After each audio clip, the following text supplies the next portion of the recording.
we'd like to take a couple of moments to explain what you're going to be seeing and hearing over the next hour. You may be asking, what makes these guys so special? And why should I care? At the end of the day, aren't they really just playing records? Let's start with the records. This is a 45 RPM record, or as they're frequently called outside of America, a 7-inch. Developed by RCA Victor Records in 1949, the 45 format was intended to provide a smaller, more attractive alternative to brittle, heavy 78s. The two formats existed concurrently until the rock and roll boom in the late 50s, when 78s got left behind as consumers required portability. Reaching their peak in the mid-60s, the 45 RPM format then began a slow, decades-long decline that continued until near extinction in the early 90s. What do you mean, near extinction? They still make these things? Yes.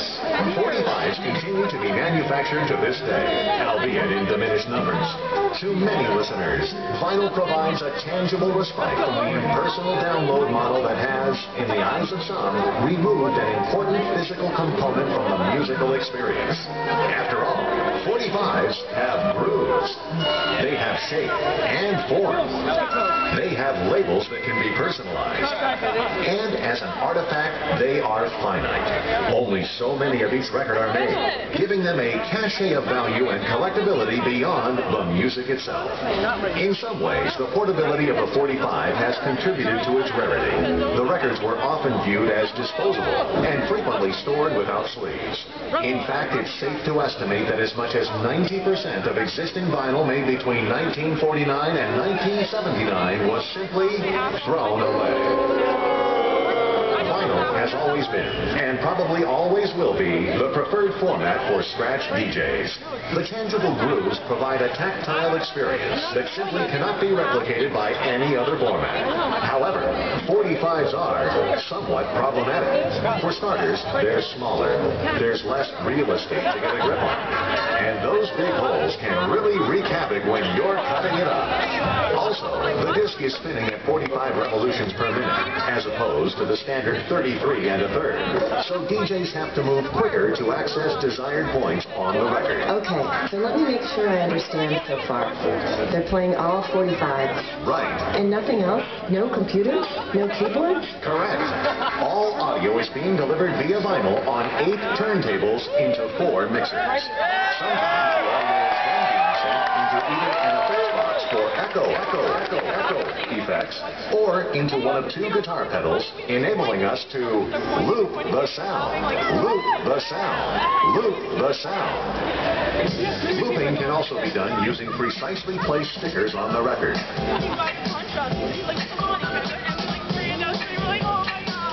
All loops are performed in real time, live on stage. Essentially, when the show begins, it's a clean slate. But I heard they were just pressing up new 45s with stuff that didn't originally exist in the format. Isn't that cheating? Yes, that would be. That's why, as with the 2 previous sets, all 45s being played are original, vintage pressings. Okay. Well, how do I know who's playing what? I can barely see them. Don't worry, we have cameras. Thank you for listening. We hope this explanation has helped your understanding and appreciation of DJing with 45 RPM records. Now, enjoy as DJ Charles and chemist present the Hard Sound.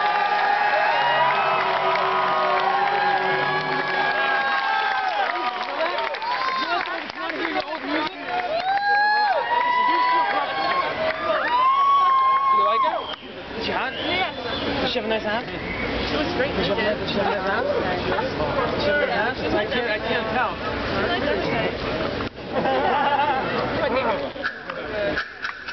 Another girl.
Ultimate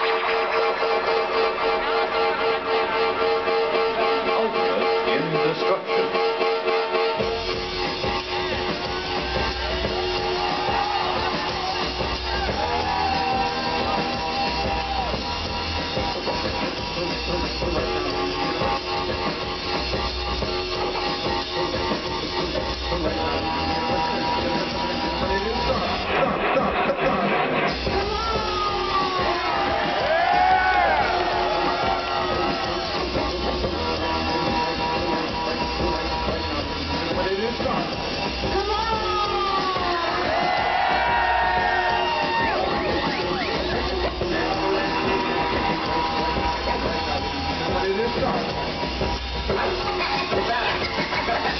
Battered, shattered, creamed and reamed, and soaring to glory in the mean machine.